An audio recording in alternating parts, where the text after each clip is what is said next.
Welcome. Today we are diving deep into the science of weight management, and we're going to move way past the old ideas about willpower and dieting.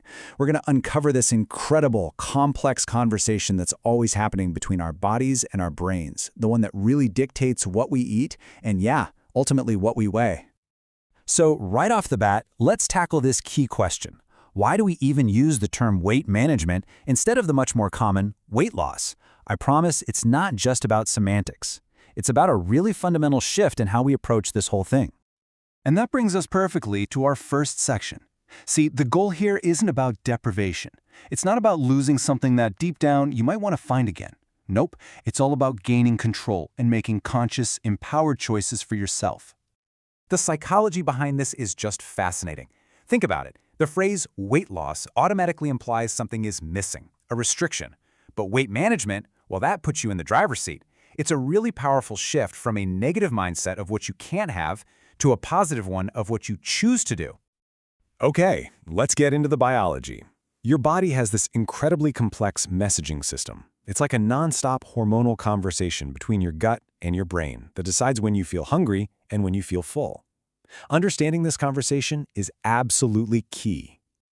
So the first key player on the field is leptin. This is, for all intents and purposes, the I'm full hormone. It's actually produced by your fat cells. So as your body fat increases, so do your leptin levels. And that sends a really clear message straight to your brain saying, hey, we've got enough energy stored up, you can stop eating now. And on the other side of that conversation, you've got ghrelin. I just love this little mnemonic. Ghrelin makes you greedy. It's produced in your stomach, and its levels rise right before meals to kickstart that feeling of hunger. Ghrelin is the reason your stomach rumbles and sends you off to find a snack. Now, this table shows exactly why what you eat is so important. Carbs and proteins, they trigger really strong fullness signals in your brain. Fats, on the other hand, send a much weaker signal.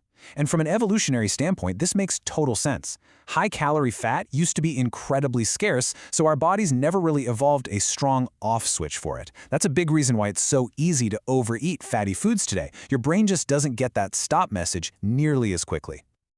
All right, so let's move from the gut up to the command center, the brain. Because, let's be honest, our food choices aren't just about physical hunger. They're driven by some powerful brain chemistry that creates cravings and rewards us for certain behaviors. Here's a crucial point. Food directly changes our mood. When you eat complex carbs, it helps an amino acid called tryptophan get to your brain.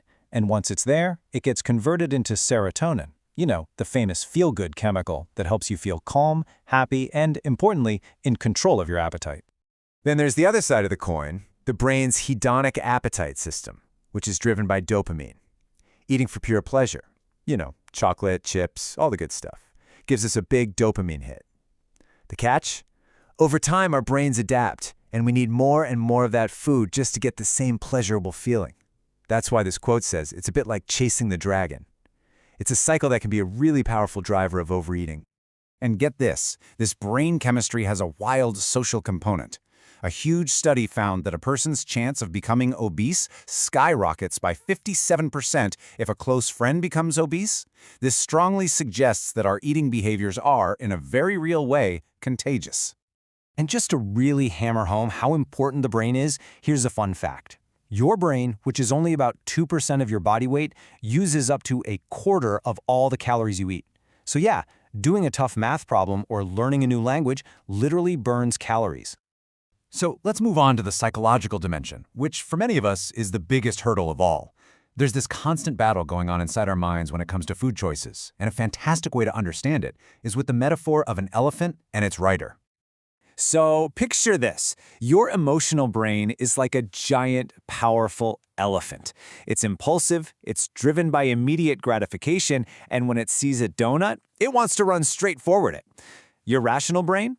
That's the tiny rider, the mahout, trying to steer this massive creature with logic and willpower. And sometimes, the elephant just takes over. There's not much the rider can do about it. And this is a huge reality check for so many of us. We tend to think that exercise is the main way we burn calories. But look at this breakdown. Around 70% of your daily energy is used just to keep your body running while you're at rest.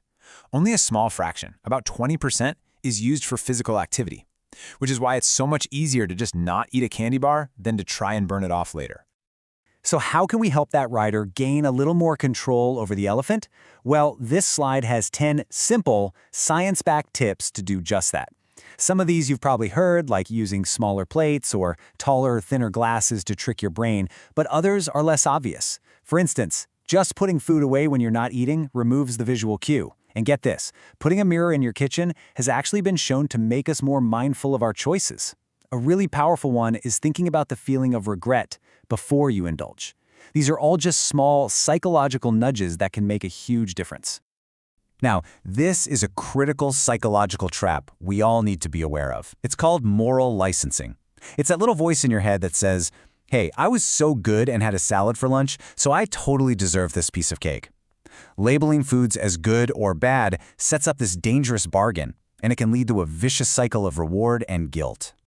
So with all this science bouncing around in our heads, how do we actually put it into practice? This final section is all about crafting a personal plan that really works for you, focusing on sustainable changes, not those quick fixes that never last. Here's a simple but really effective framework. First, set a realistic goal, not something crazy. Next, figure out your triggers. Are you eating because you're bored or stressed? Then, focus on changing just one habit at a time. Don't try to do everything at once.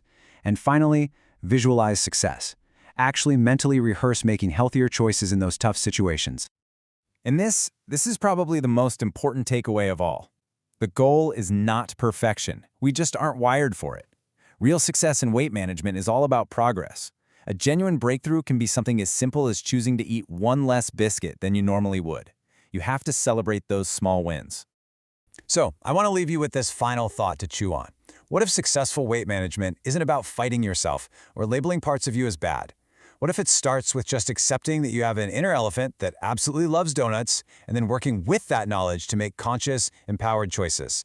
Thanks so much for joining me.